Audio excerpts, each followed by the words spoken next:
العزيز المتعزز بالعزة هو الله، القدير المتقدر بقدرته هو الله، الأول هو الله، والآخر هو الله، والظاهر هو الله، والباطن هو الله، قبل كل شيء هو الله، بعد كل شيء هو الله. فإن قيل لكم فمن الله فتقولوا الله الله الله، نشهد أن لا إله إلا الله وحده لا شريك له، ونشهد أن محمدا عبده ورسوله صلى الله تعالى عليه وعلى آله وأصحابه أجمعين. أما بعد، فيا عباد الله، أوصيكم ونفسي بتقوى الله.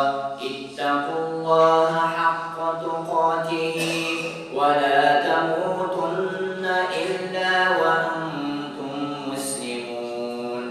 أعوذ بالله من الشيطان الرجيم.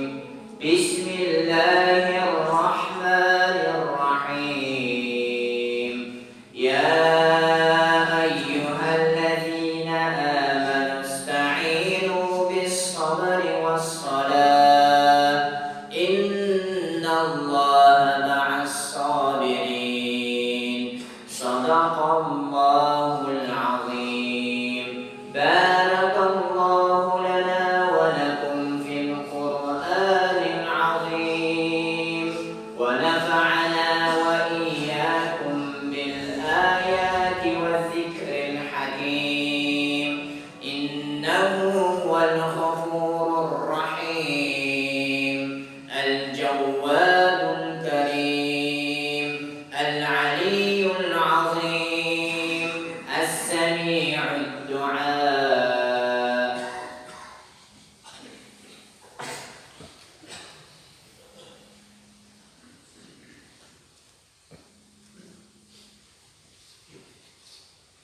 الحمد لله